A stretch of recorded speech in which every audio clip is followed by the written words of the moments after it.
शिरसा देवं गौरीपुत्रं विनायकं भक्तावासं स्मरे नित्यम् आयुः कामार्थसिद्धये। प्रथमं वक्रतुण्डं च एकदन्तं द्वितीयकं तृतीयं कृष्णपिङ्गाक्षं गजवक्त्रं चतुर्थकम्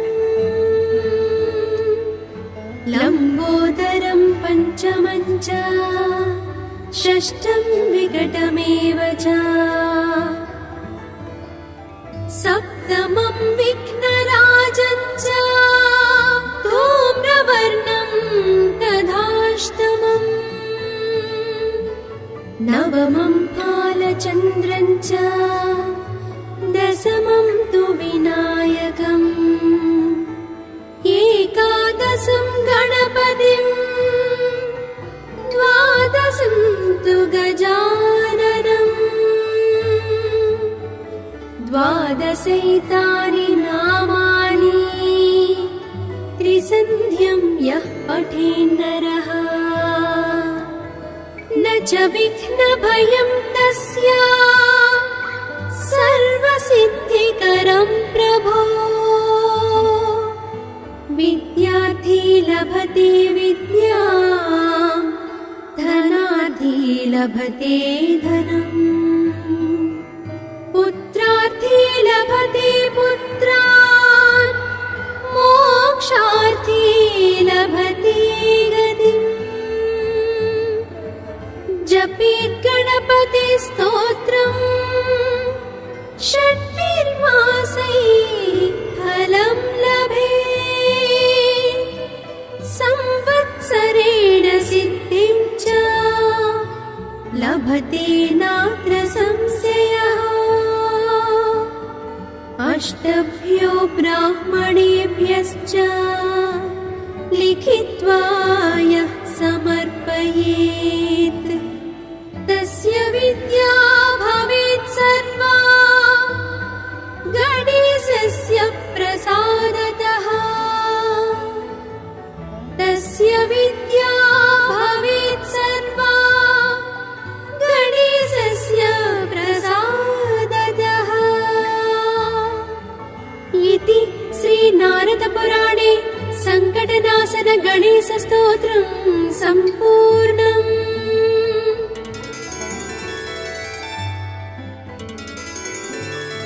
प्रणम्य शिरसा देवं गौरीपुत्रं विनायकं भक्तावासं स्मरे नित्यम्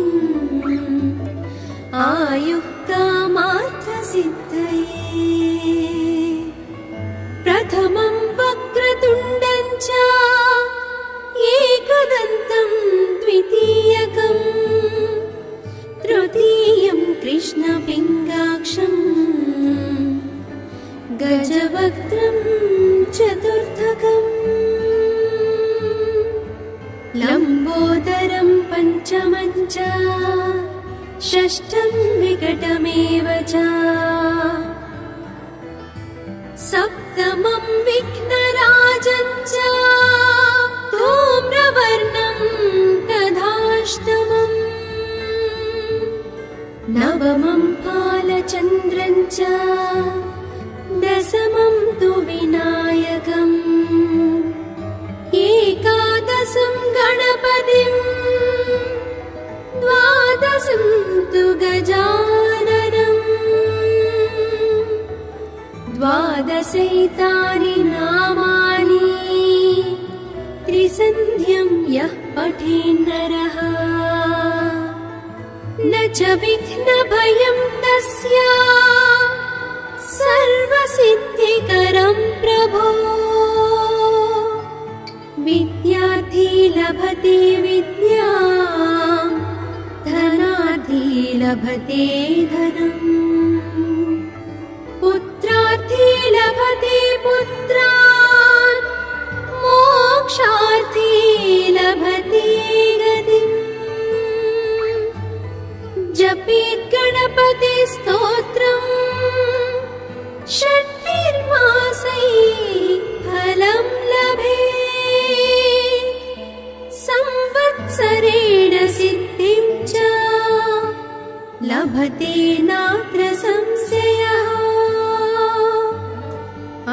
अष्टभ्यो ब्राह्मणेभ्यश्च लिखित्वा यः समर्पयेत् तस्य विद्या भवेत् सर्वा गणेशस्य प्रसादतः।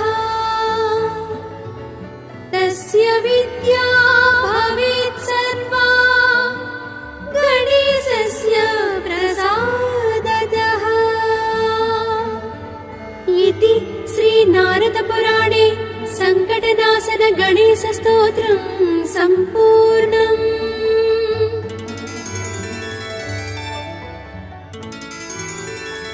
प्रणम्य शिरसा देवं गौरीपुत्रं विनायकं भक्तावासं स्मरेन् नित्यम्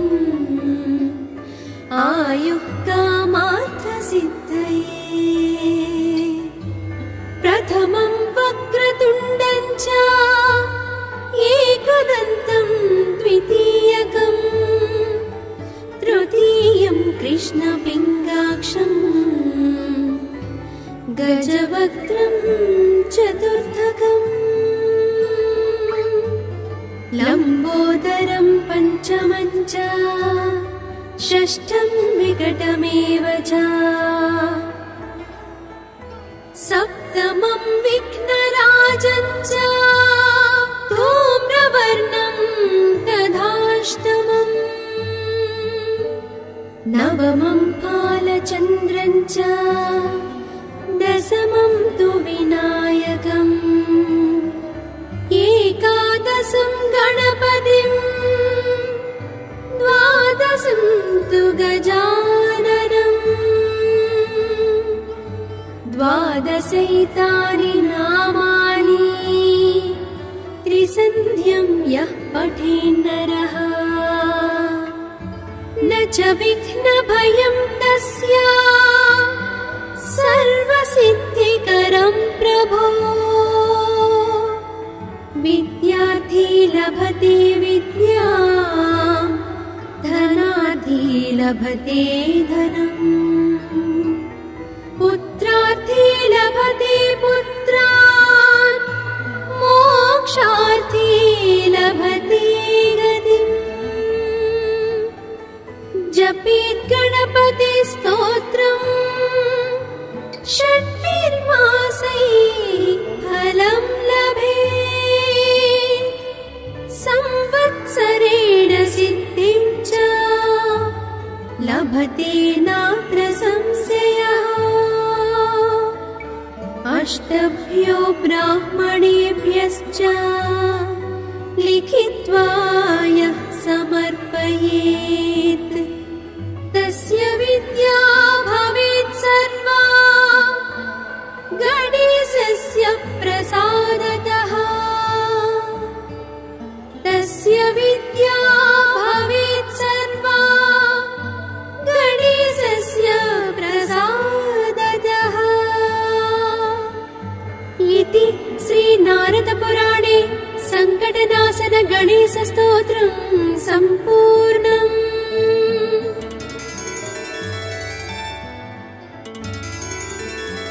प्रणम्य शिरसा देवं गौरीपुत्रं विनायकं भक्तावासं स्मरेन् नित्यम् आयुः कामार्थसिद्धये। प्रथमं वक्रतुण्डं च एकदन्तं द्वितीयकम् तृतीयं कृष्णपिङ्गाक्षं गजवक्त्रं चतुर्थकम्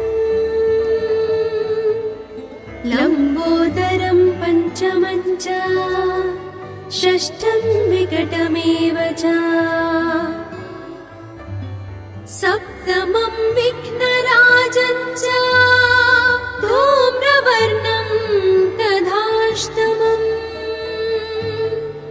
नवमं फालचन्द्रं च दशमं तु विनायकम् एकादशं गणपतिं द्वादशं तु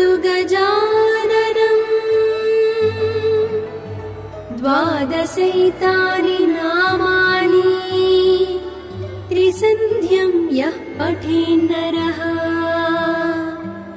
न च विघ्नभयं तस्य सर्वसिद्धिकरं प्रभो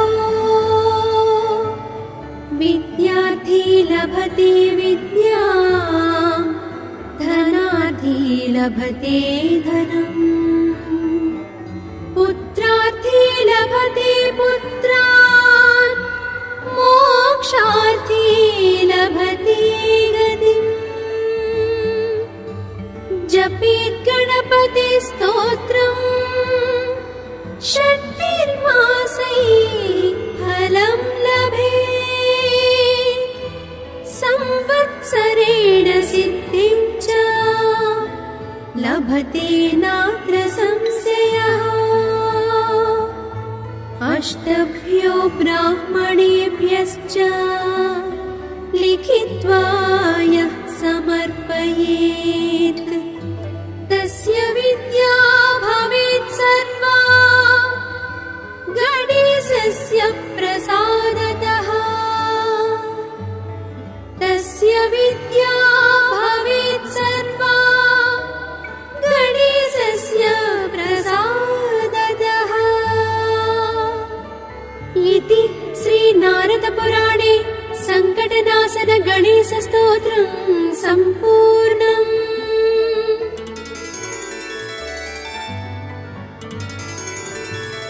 प्रणम्य शिरसा देवं गौरीपुत्रं विनायकं भक्तावासं स्मरेन् नित्यम् आयुः कामार्थसिद्धये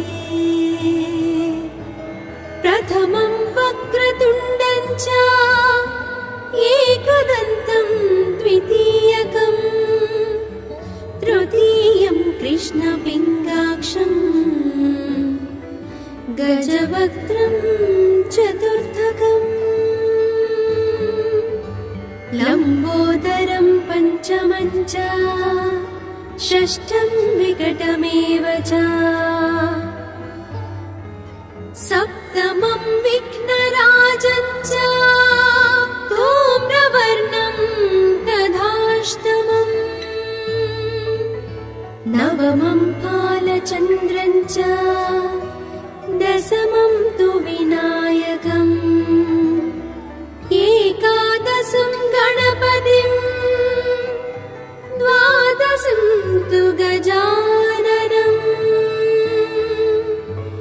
द्वादशैतानि नामानि त्रिसन्ध्यं यः पठेन्नरः न च विघ्नभयं तस्य सर्वसिद्धिकरं प्रभो विद्यार्थी लभते विद्यां धनार्थी लभते धनम् पुत्रार्थी लभते पुत्रान् मोक्षार्थी लभते गतिम् जपेत् गणपति स्तोत्रम् षट्भिर्मासैः फलं लभेत् संवत्सरेण सिद्धिं च लभते नात्र संशयः अष्टभ्यो ब्राह्मणेभ्यश्च लिखित्वा यः समर्पयेत् तस्य विद्या भवेत् सर्वा गणेशस्य प्रसादतः तस्य विद्या भवेत् सर्वा गणेशस्य प्रसादतः इति श्रीनारदपुराणे सङ्कटनाशन गणेशस्तोत्रं सम्पूर्णम्।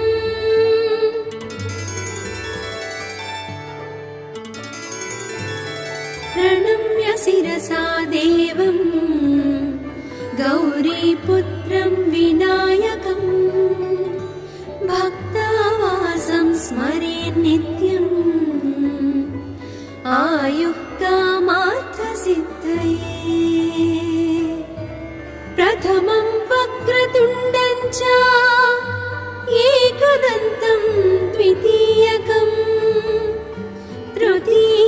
कृष्णपिङ्गाक्षम्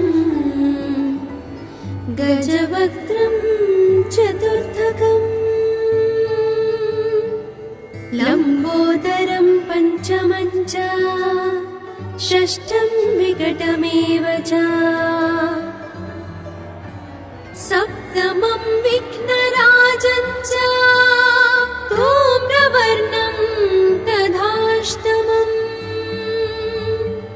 नवमं बालचन्द्रं च दशमं तु विनायकम् एकादशं गणपतिं द्वादशं तु गजाननम् द्वादशैतानि नामानि त्रिसन्ध्यं यः पठेन्नरः न च विघ्नभयं तस्य सर्वसिद्धिकरं प्रभो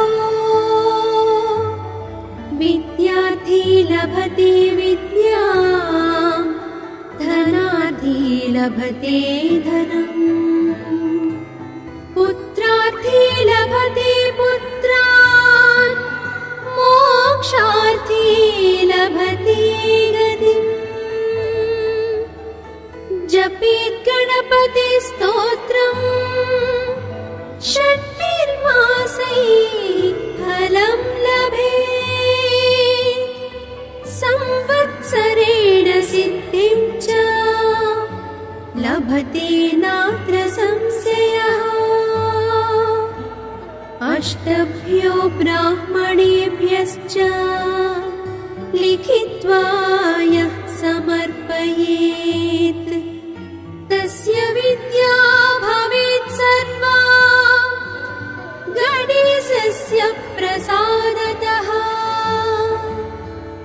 तस्य विद्या भवेत् सर्वा गणेशस्य प्रसादतः इति श्रीनारदपुराणे सङ्कटनाशन गणेशस्तोत्रं सम्पूर्णम्।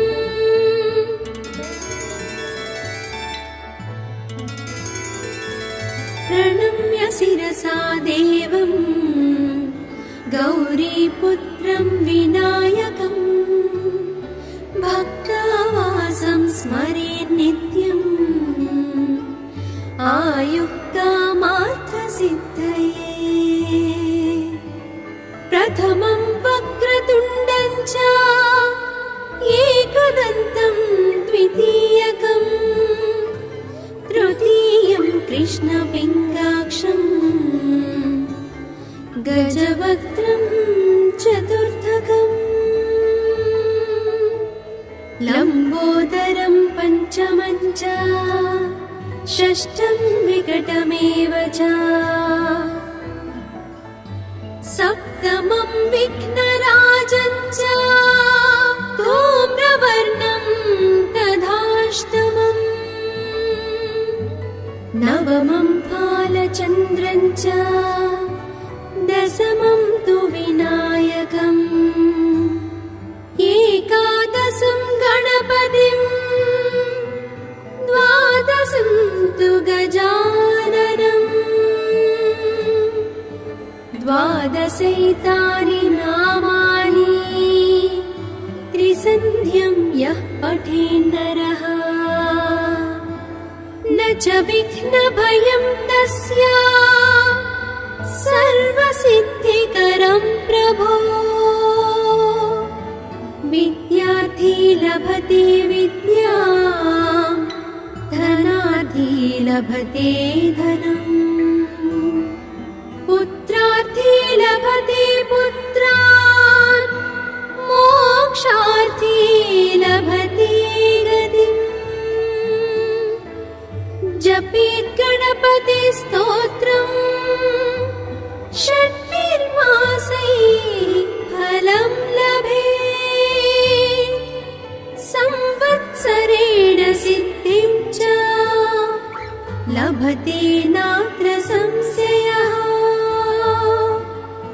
अष्टभ्यो ब्राह्मणेभ्यश्च लिखित्वा यः समर्पयेत् तस्य विद्या भवेत् सर्वा गणेशस्य प्रसादतः तस्य विद्या भवेत् सर्वा गणेशस्य प्रसादतः इति श्रीनारदपुराणे सङ्कटनाशन गणेशस्तोत्रं सम्पूर्णम्।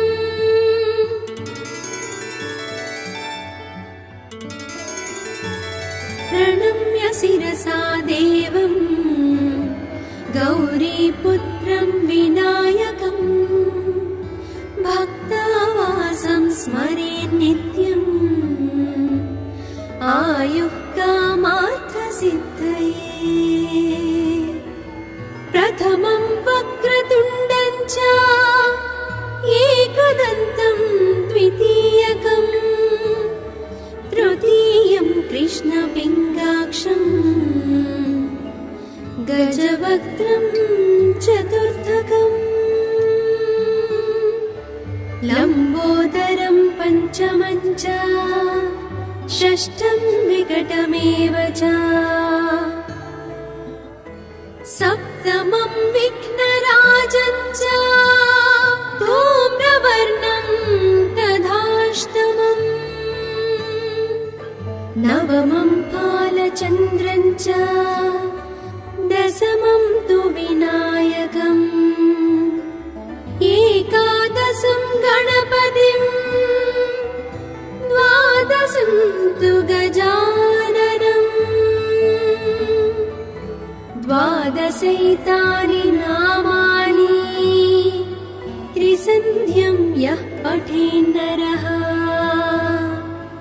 न च विघ्नभयं तस्य सर्वसिद्धिकरं प्रभो। विद्यार्थी लभते विद्यां धनार्थी लभते धनम् पुत्रार्थी लभते पुत्रान् मोक्षार्थी लभते गतिम्। जपेत् गणपते स्तोत्रम् षट्भिर्मासैः फलं लभेत् संवत्सरेण सिद्धिं च लभते नात्र संशयः। अष्टभ्यो ब्राह्मणेभ्यश्च लिखित्वा यः समर्पयेत् तस्य विद्या भवेत् सर्वा गणेशस्य प्रसादतः तस्य विद्या भवेत् सर्वा गणेशस्य प्रसादतः इति श्रीनारदपुराणे सङ्कटनाशन गणेशस्तोत्रं सम्पूर्णम्।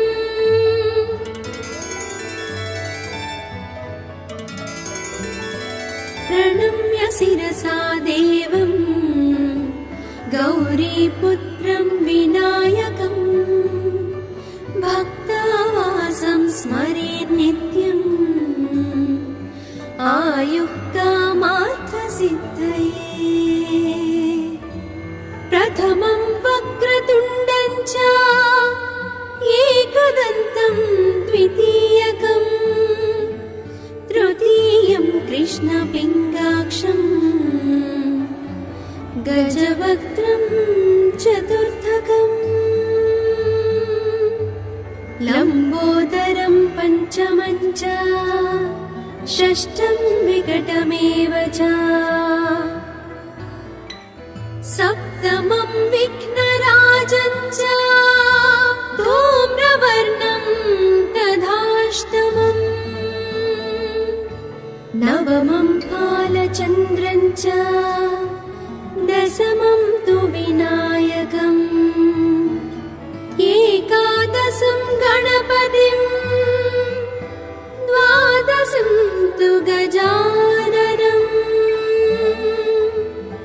द्वादश द्वादशैतानि नामानि त्रिसन्ध्यं यः पठेन्नरः न च विघ्नभयं तस्य सर्वसिद्धिकरं प्रभो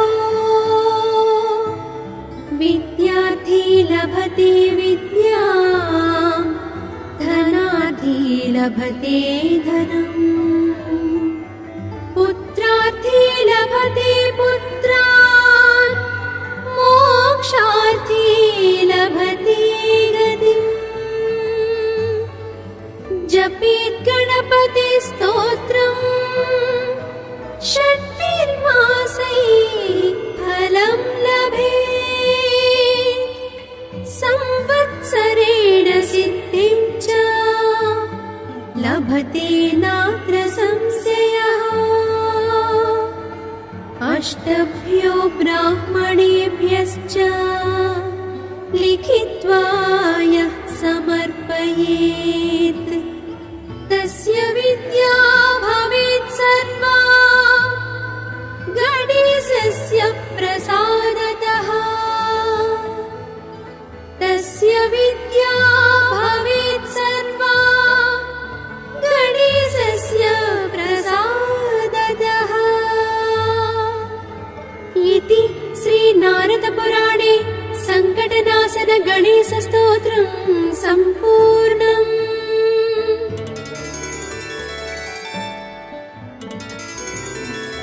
प्रणम्य शिरसा देवं गौरीपुत्रं विनायकं भक्तावासं स्मरेत् नित्यम् आयुः कामार्थसिद्धये प्रथमं वक्रतुण्डं च एकदन्तं द्वितीयकम् तृतीयं कृष्णपिङ्गाक्षं गजवक्त्रं चतुर्थकम् लम्बोदरं पञ्चमं च षष्ठं विकटमेव च सप्तमं विघ्नराजं च धूम्रवर्णं तथाष्टमम्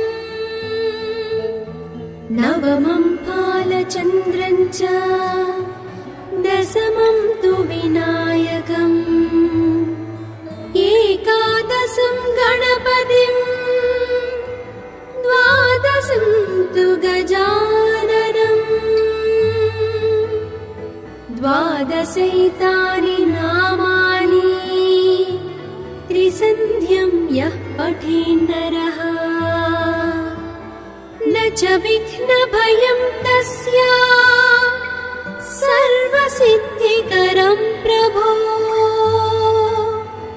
विद्यार्थी लभते विद्यां धनार्थी लभते धनम् पुत्रार्थी लभते पुत्रान् मोक्षार्थी लभते गतिम् जपेत् गणपति स्तोत्रम् षट्भिर्मासैः फलं लभेत् संवत्सरेण सिद्धिं च लभते नात्र संशयः अष्टभ्यो ब्राह्मणेभ्यश्च लिखित्वा यः समर्पयेत् तस्य विद्या भवेत् सर्वा गणेशस्य प्रसादतः तस्य विद्या भवेत् सर्वा गणेशस्य प्रसादतः इति श्रीनारदपुराणे सङ्कटनाशन गणेशस्तोत्रं सम्पूर्णम्।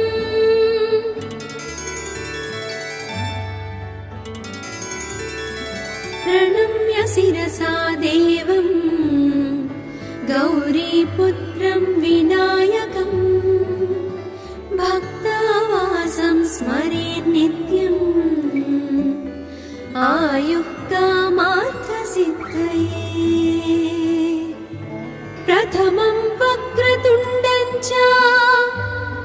एकदन्तं द्वितीयकम् तृतीयं कृष्णपिङ्गाक्षम्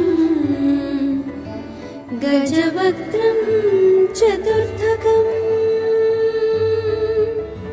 लम्बोदरं पञ्चमं च षष्ठं विकटमेव च सप्तमं विघ्नराजं च धूम्रवर्णं तथाष्टमम् नवमं फालचन्द्रं च दशमं तु विनायकम् एकादशं गणपतिं द्वादशं तु गजाननम् द्वादशैतानि नामानि त्रिसन्ध्यं यः पठेन्नरः न च विघ्नभयं तस्य सर्वसिद्धिकरं प्रभो विद्यार्थी लभते विद्यां धनार्थी लभते धनम् पुत्रार्थी लभते पुत्रान् मोक्षार्थी लभते गतिम् जपेत् गणपति स्तोत्रम् षण्मासैः फलं लभेत् संवत्सरेण सिद्धिं च लभते नात्र संशयः अष्टभ्यो ब्राह्मणेभ्यश्च लिखित्वा यः समर्पयेत् तस्य विद्या भवेत् सर्वा गणेशस्य प्रसादतः तस्य विद्या भवेत् सर्वा गणेशस्य प्रसादतः इति श्रीनारदपुराणे सङ्कटनाशन गणेशस्तोत्रं सम्पूर्णम्।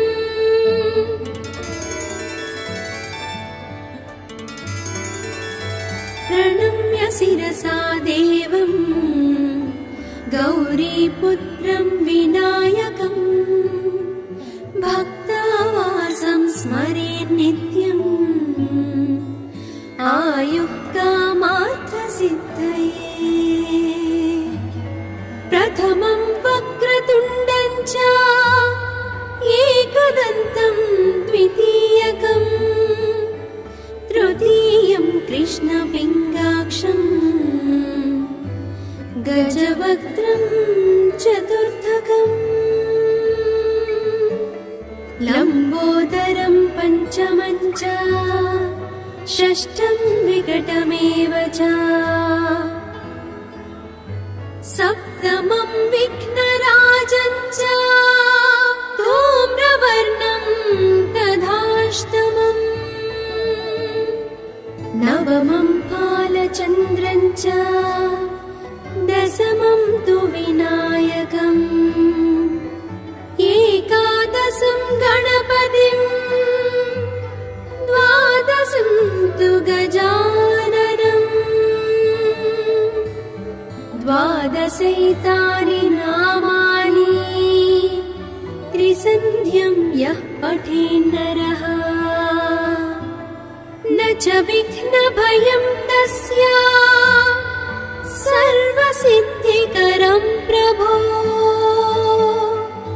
विद्यार्थी लभते विद्यां धनार्थी लभते धनम् पुत्रार्थी लभते पुत्रान् मोक्षार्थी लभते गतिम् जपेत् गणपति स्तोत्रम् षण्मासैः फलं लभेत् संवत्सरेण सिद्धिं च लभते नात्र संशयः अष्टभ्यो अष्टभ्यो ब्राह्मणेभ्यश्च लिखित्वा यः समर्पयेत् तस्य विद्या भवेत् सर्वा गणेशस्य प्रसादतः। तस्य विद्या भवेत् सर्वा गणेशस्य प्रसादतः। इति श्रीनारदपुराणे सङ्कटनाशन गणेशस्तोत्रम् सम्पूर्णम्।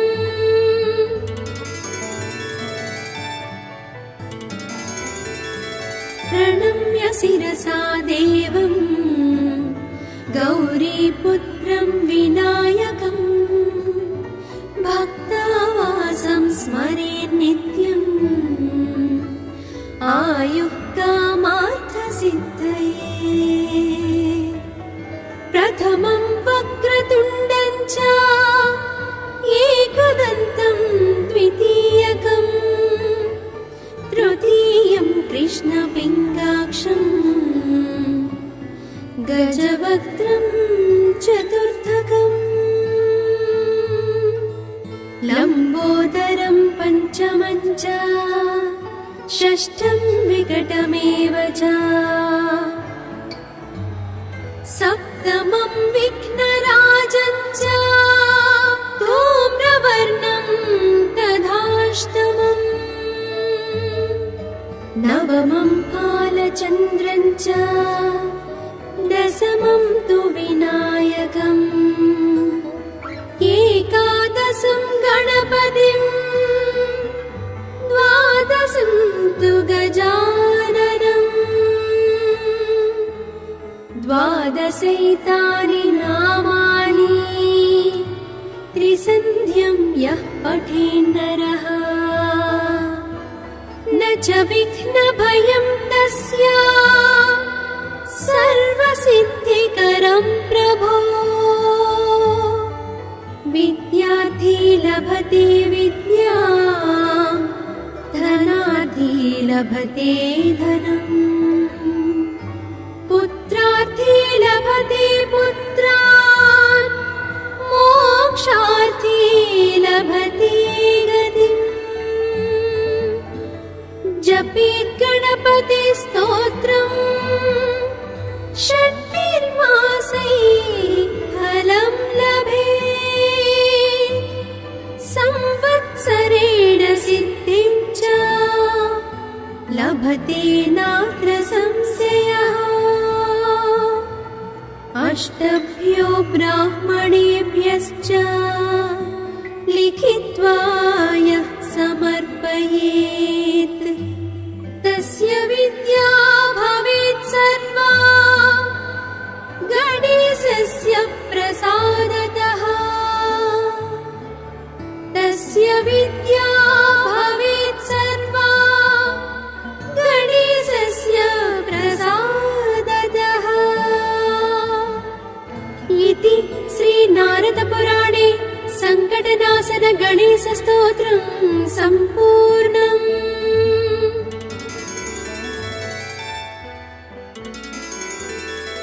प्रणम्य शिरसा देवम् गौरीपुत्रं विनायकम् भक्तावासं स्मरेन् नित्यम्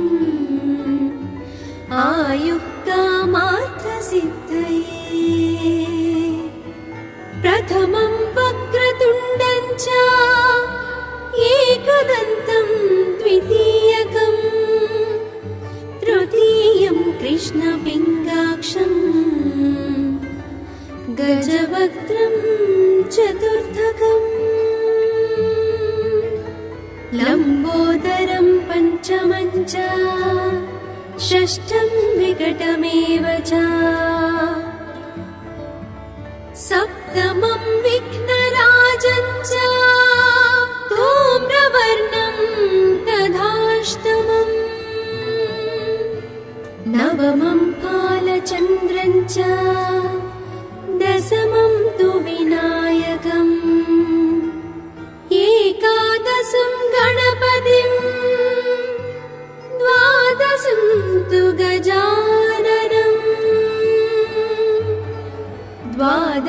संस्कृतानि नामानि त्रिसन्ध्यं यः पठेन्नरः न च विघ्नभयं तस्य सर्वसिद्धिकरं प्रभो विद्यार्थी लभते विद्यां धनार्थी लभते धनम् पुत्रार्थी लभते पुत्रान् मोक्षार्थी लभते गतिम् जपेत् गणपति स्तोत्रम् षण्मासैः फलं लभेत् संवत्सरेण सिद्धिं च लभते नात्र संशयः अष्टभ्यो ब्राह्मणेभ्यश्च लिखित्वा यः समर्पयेत् तस्य विद्या भवेत् सर्वा गणेशस्य प्रसादतः तस्य विद्या भवेत् सर्वा गणेशस्य प्रसादतः इति श्रीनारदपुराणे सङ्कटनाशन गणेशस्तोत्रं सम्पूर्णम्।